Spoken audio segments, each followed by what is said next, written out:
Hello, everybody. Welcome to the CT Sports Talent Show. My name is Chris Saunders, and this is a special episode. I might as well just call it the Woodland Hawk episode because I not only have the head coach for the softball program, Coach Luddy, with me, who does basically, obviously, a fantastic job. Three champions, three championships, I should say, in a row. Coach Luddy, I appreciate you coming on. Thank you. And I also have on with me a guy who I call my personal friend, Steve Bainer, recently for the baseball team. They also just won their first title, and they won it in quite a fashion. I'm sure we'll talk about that quite a bit. Coach Bainer, appreciate you coming on, man. Thanks for having me, Chris. Before we start, I just want to say kudos to Coach Bainer for kind of getting this going because he's the one that came up with the idea. I heard him, because he texted me and said, "Hey, I got an idea," and I'm at work, so I'm talking to him through my ear pod, and I hear it, and I'm like, "That's a great idea. We got to get it going." So, Steve, kudos to you for getting this all going. Well, we had talked at the beginning of the year about doing something, and I said, "Hey, wait till the end of the year, and we'll put something together." And when the end of the year came around, it was just one of those things that I thought, "Hey, if Lauren's up to doing it, I know she just got back from Costa Rica. It would be an awesome opportunity to get both of us on together." And let's start out with Coach Luddy, Lauren Luddy, who obviously your story, and I don't want to go too much into that because it's a personal matter, but your story Mm. is so, I told you when I did your game a couple years ago, beyond special. I'm great. I'm so happy that you're doing well, and God bless you and everything. Um, the softball team, obviously, three titles in a row. I've said this during the semifinals when I was calling the games at Maloney. I said, obviously, Woodland's a wagon. That goes without saying. But the fact that Woodland has been able to do this multiple years now, kind of like Massick, where, yes, you have the dominant pitcher in the circle, but you've got players like it's not just Belinsky, it's not just Sosnovich. It's like a multitude where it's like, okay, multiple players graduate. Here comes the next crop. And it's like they're just as good or if not better. I mean, what do you think, coach?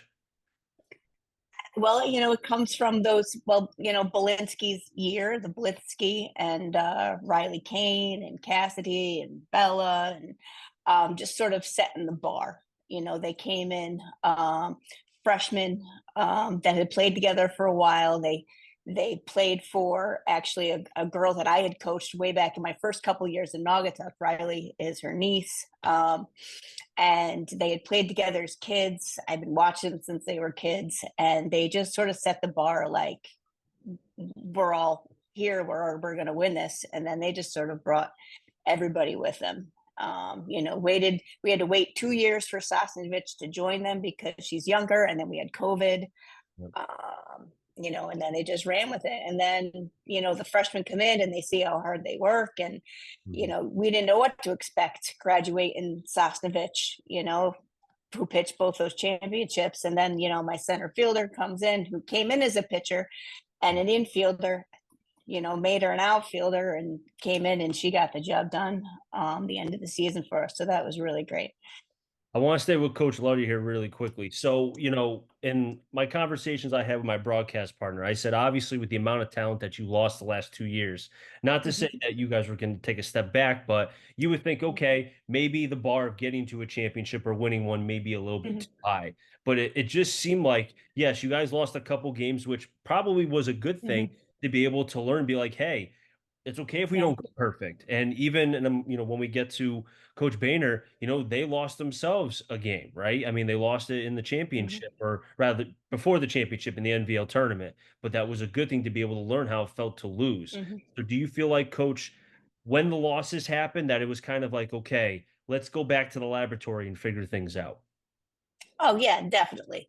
The first loss obviously was early in the season, and they were actually mad that they weren't going to see Watertown again until possibly the NBL final, and of course we did, and Nadia was lights out again. We were kind of wishing they were in our bracket so we could see them again, before them. But yeah, they definitely, learned what it feels like to lose and just did not want to do it again. I'll go to Coach Bainer next, not to open up old wounds because obviously you've got the ring soon to be. So that's probably all fine and dandy. But to get to that championship, they talk about, I always mention how, sometimes things got to bake rather than microwave. Well, I felt like this championship was a microwavable thing, right? The last couple years, losing early, losing in the championship to Barlow, who you beat, right? Obviously, Belcher, the redemption, the whole nine. I felt like this championship, this title for you guys as a team, I felt like was a multiple year baking situation. What says you, Coach Bainer? I think since this past year was my fourth year here, and one of the consistencies with us has been, building that culture of just coming in to compete every day. And, if you look at, I think my first year we played into the semis, got beat by Northwestern, and we battled. And it was just, I think at that point, we as a coaching staff, coach, Frank Fedak and I have kind of been, the two constants over the 4 year period here. And we looked at it and said, hey, we got something special with this group. Let's, we got to just keep building the culture. And as that time comes, we're going to continue, we're going to get more of if we buy into this mentality of just keep working, it's gonna pay off. And that second year, we were we said it at the time, like we were the bridesmaids in every way you could possibly be the bridesmaids that year. We lost in the MVL finals, we lost in the state finals, but we started to see like that culture of our kids, like they never were out of the fight. Then my third year, it was we had won the league. And that taste of winning was awesome, right? The Woodland baseball hadn't won the league in almost 20 years at that point, or over 20 years. And but we lost in the first round of the state tournament. And I think there was a feeling with our seniors this year that there was a refusal to not end it the way it needed to end. And all year, all I kept saying to our guys was like, "Don't worry about the end of the last chapter of the book. Worry about the chapter we're in." And I think that was the lesson from last year was we worried so much about getting back to Palmer and getting back to that final game that we kind of we lost sight of what was in front of us. I remember after we won the state, the MVL championship, saying to our guys like, "Hey, we're on to the state tournament," and in that moment, walking away being like, I should be enjoying this more, right? And we focused so much on winning the state tournament that I think we kind of lost sight of what was, just focusing every day. And this year, that was the focus, was like just, hey, we're gonna go and focus every day. And our seniors, we challenged them to lead, and they, from top to bottom, they led this year, and they bought that philosophy of just like, hey, we gotta work every day, whether we were winning big in the game the day before or we lost one. Like our kids came into practice and practiced hard every single day from March all the way into June.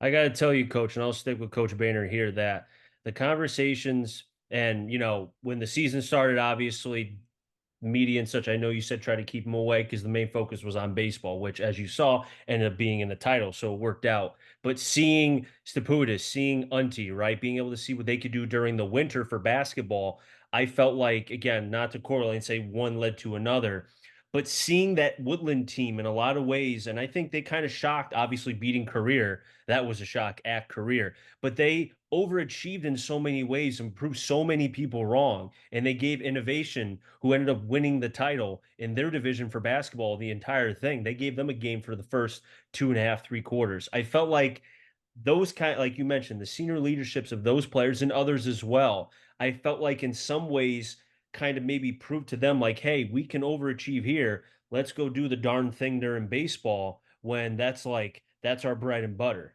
you I know? I was at the game when they played Innovation, and I remember talking to Ethan Stapudis, and right and that kid, his leadership this year, and if you ask Coach Sullivan or even Coach Mariano years ago from that point, like consistently it has been that kid is the leader every coach wants in their program because his leadership goes unnoticed. Everything he does is always kind of behind the scenes. He doesn't want the credit. He doesn't want it to be talked about. He just wants to do. And after they had gotten beat by Innovation, I remember him, going to him and saying, "Hey, like I'm proud of the season you had. Like I thought he should have been an all-league basketball player because he was the consistently like wherever you needed Ethan, he was there. He defended the best player on the floor. He was facilitating the offense, and just the things he did, like, kind of went unnoticed throughout the year. And, right away being like, hey, you were outstanding. Like, we got to bring the same mentality to baseball. And right away, him saying, yeah, but baseball's not going to end like this because we're in the whole thing. And it was like from the jump, like, again, and even with Billy was an outstanding teammate throughout the year this year. And we challenged Billy to be a good teammate. And I think a lot of that came from him being a role player in basketball, and him being a guy who was kind of like the first guy off the bench, and, going and play a couple hard minutes and come off the floor, and whatever the team needs to win. Billy embraced that. And I think that was part of what translated so well to baseball was, he came in right away with energy of just like, hey, whatever the role is, we're going to do it. Couldn't agree with you more 100% on that, Coach. I'll go to Coach Luddy next. Didn't forget about you, Coach. That's all Obviously, good. obviously the amount of titles every single year, I feel like everyone has its own justification and celebration, right? And I'm not going to ask you, okay, which one did you like the most? Obviously, you love all three, but in terms of how each one has a representation, right? I think about the one where you beat Sacred Heart Academy, and I felt like seeing that entire squad and kind of them building it up after winning it the year prior, right? I mean, if you can kind of put into your own words just each title, I mean, what do they represent when you tell them to the 2025, 2026, 27, and beyond Hawks when you continue to coach? Well, previous to that, we had come close. We had been in a final before, we'd been in semis before, we'd been in the quarters. I don't even know how many times. But the difference with these kids is when they came in, and then when that group of five that they talk about, with the first title, and then the girls that came after them. Well, you're coming in and you're a superstar in your travel team, but your spot's taken. So you gotta play somewhere else. Sam, you're gonna split time in the mound. You're gonna play shortstop. And then Ella Van Alstyne, who is this pitcher. I'm like, you're not playing in the infield. She's like, what? I think you're gonna play in the outfield. You know, and Julia Rowley. Oh, I mean, she would catch for everybody except for not in front of Kylie. So you're playing third, like you're playing a different position. And then the group comes in behind them and all their positions are taken. I'm like, well, my shortstop with last year and this year was a freshman, never played shortstop before. She thought she was a first baseman. I'm like, you're tall and thin, and there you go. You can play, shortstop. You're quick. You got a good glove. There you go. So the fact that they were like, fine, and just played whatever position we told them to. And then all those young girls, like, even if they weren't going to get in the tournament game, Steve talked about culture, culture with the team. All these young girls that 3 years ago, last year, knew they weren't getting in a game in the tournament. I said, listen, you can leave and play with the travel team. You could stay in practice. They all stayed in practice. So like this year's seniors, Lucia at first, Bree at third, that first title, they were on the bench. Bree got in, had some swings, but they were there. Like, they knew what it was. They knew what it took. If they didn't stick it out in practice, and then the girls who came and played this year didn't stick it out in practice all these last couple years, they knew what it took, and they knew the level that they needed to get to. And they've sort of been a team of 16, 18, 19 instead of like, just the 9. So I think, that sort of a team as one and do what you got to do attitude has really led to us, being able to step it up. I want to stay with Coach Luddy here, and I kind of want to echo what you just said because I've said this throughout broadcasts. No matter if I'm calling high school games or college games, the Mhm. best programs or even the most consistent programs, it always starts when you look at right when you look at the Patriots. Not to put more pressure on you guys, I want to get the Patriots. But when you think about how much they won and have, well, up until lately, but the amount of consistency they had, sadly, my Dallas Cowboys in the 90s when they consistently won, right?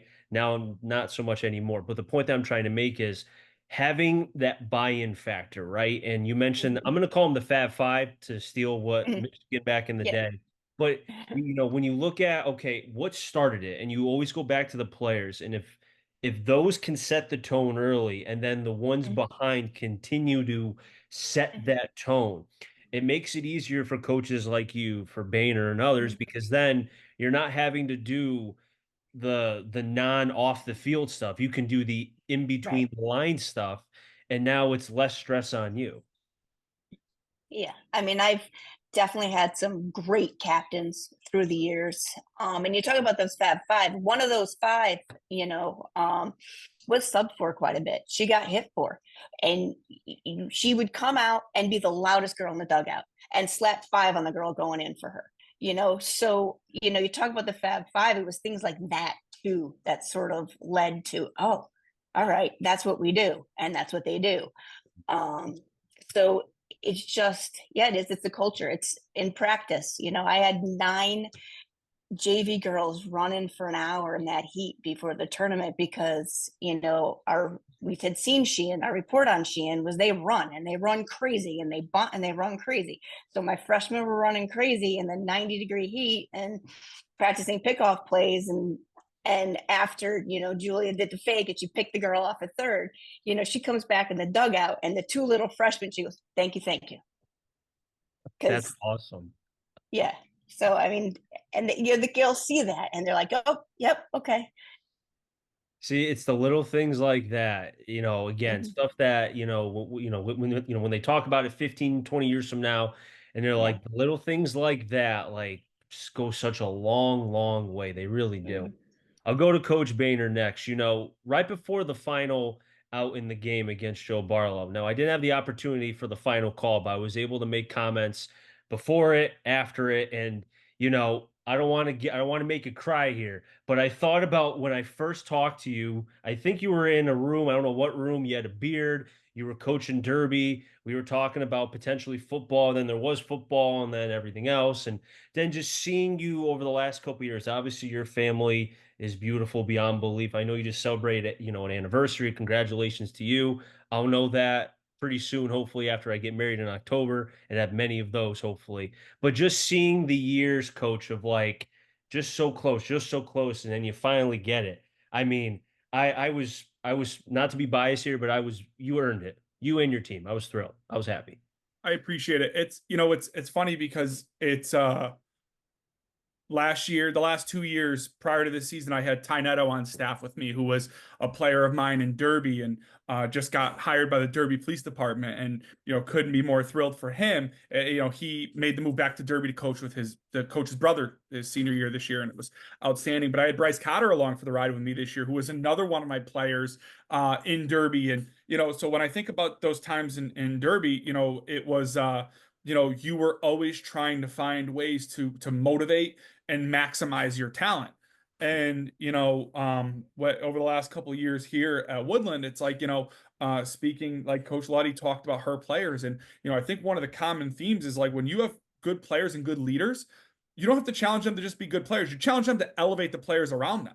And I Mhm. think that's the key thing that both of our programs have benefited from the most is when you have a Kylie Belinsky or Sam Sosnovich or Michael Belcher or Ethan Staputis or Matt Belcher, Cam Heeman, all the guys over the years, Ryan Montini and Tyler Jambra and Zach Drury, like all these guys have elevated talent around them to the point where it's like it's not just a culture of like it's easy to say culture of winning, but it's a culture of guys who like buy into the team concept, and parents who are a lot who say, hey, wherever you got to play my guy, like play my son or play my daughter, like it's exceptional to have, and it's such a rare thing that we have right now, that our players in a world, in a society today where like some of the travel ball model or the AAU models, like it's look out for yourself.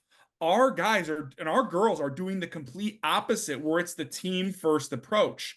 And we had a couple of freshmen this year who put off. I gave a couple of freshmen an option to come in and practice with us this year, and I said, "Hey, I don't even have enough varsity jerseys to give you, but if you want to practice with us, like you're gonna help. You can help us get better." And those guys were like, "Yeah, sure. Hey, we won't go to our summer season yet because we want to be part of this."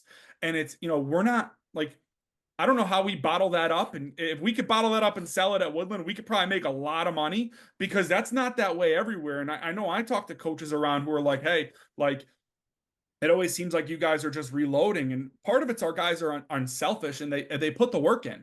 And so what, and our coaches. Like our coaches, they put the work in, and it's been so fun to see and be a part of that kind of culture where like everybody's working hard.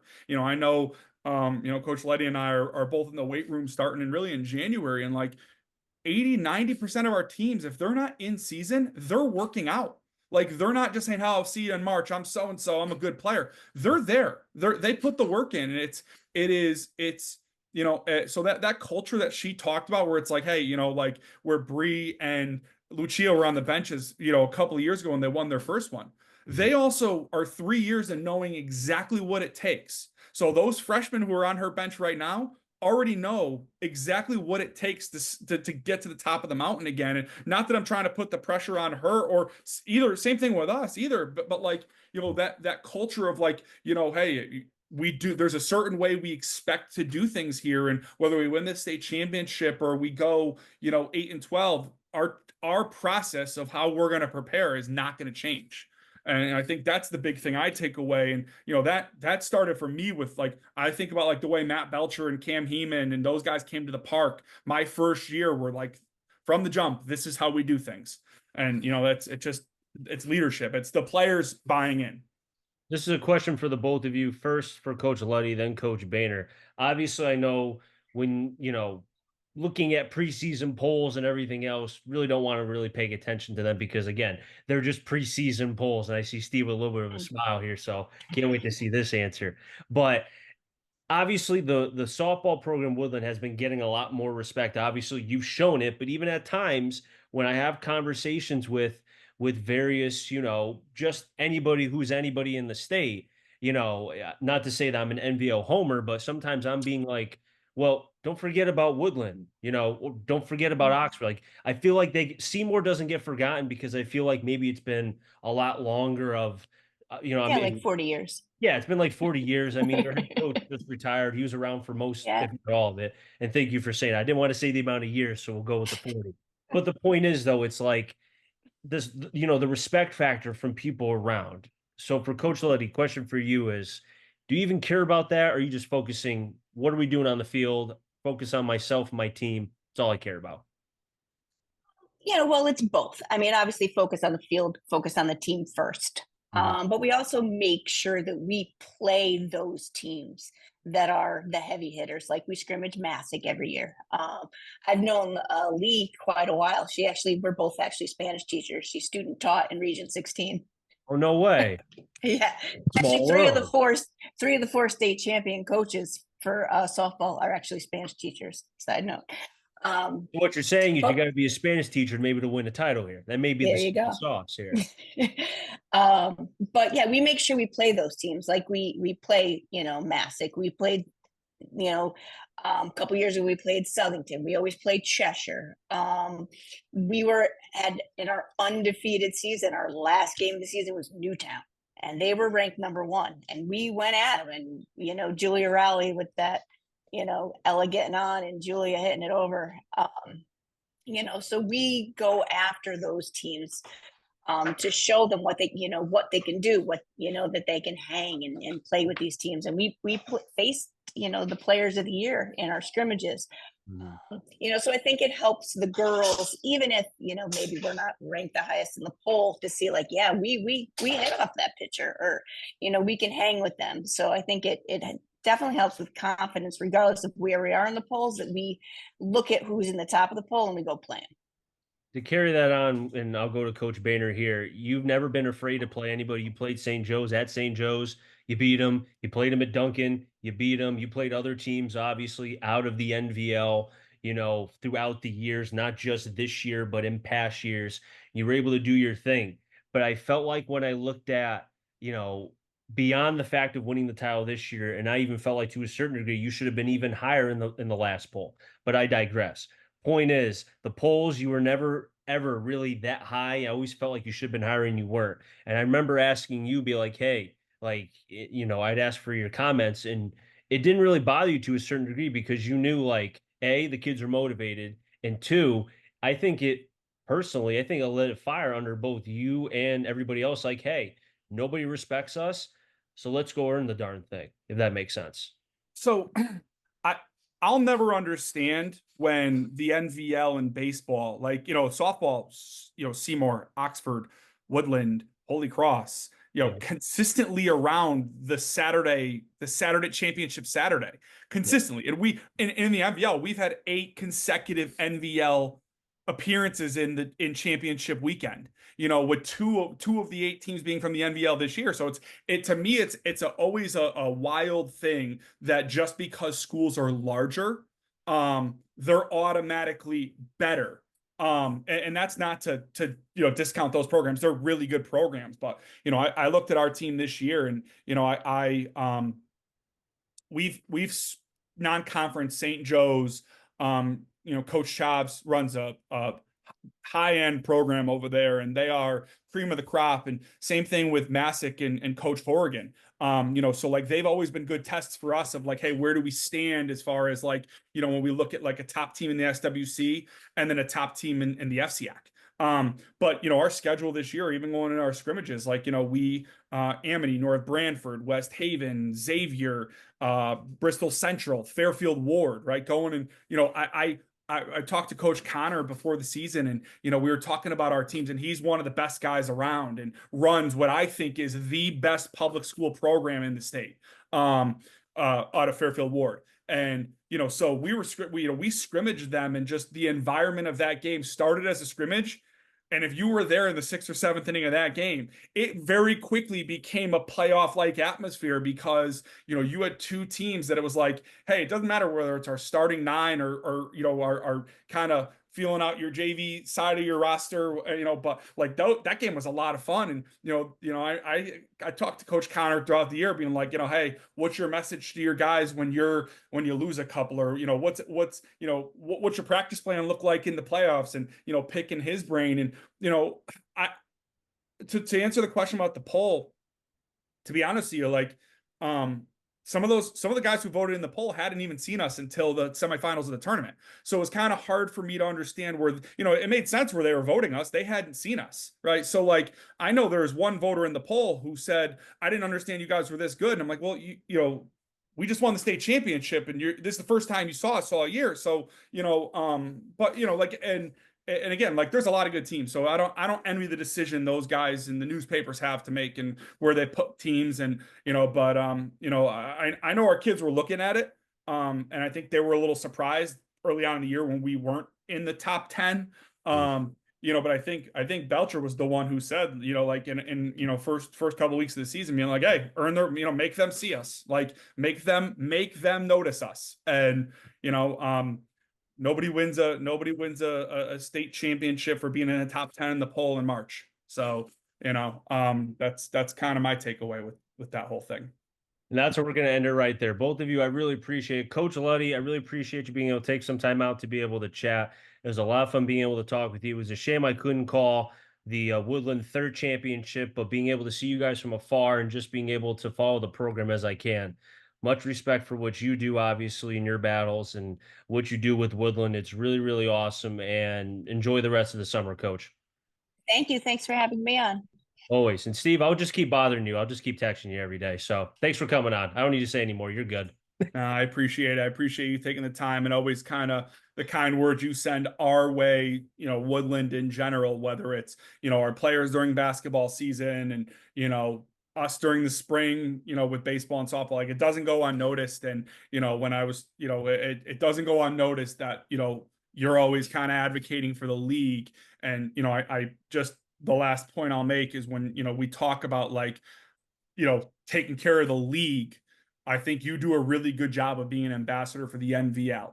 And, like, in a time where, there's so much coverage out there of all, sometimes all the other leagues and all the things that are going on. Like, I think you do a really good job with, taking care of us. And, so I just thank you. I appreciate that. When I see your players, when I'm at Big Dipper, which I know you guys are familiar of in Prospect, when I'm there, if I'm at the gym, whenever I see kids and I recognize them, I always try to be like, hey, great game, or if I see them and they had a tough game, I always just try to be positive with them. Like I saw Belinsky a couple weeks ago at Planet Fitness, and I said, "Hey, great season. I saw what you did. She won a couple awards and such. It was great to see. I didn't see Sasnovich, but I'm sure she did well. Obviously, I tell you, Steve, when I see your boys, which wasn't too much during the season because you were too busy getting ready to win a title, win a little champ. But as always, really appreciate both of you. And congratulations again. That'll wrap things up on the CT Sports Talent Show. So until next time, stay safe. Mayor CT stands for Connecticut Talent. I'm sure you find them all. Enjoy your day, everybody, and be well.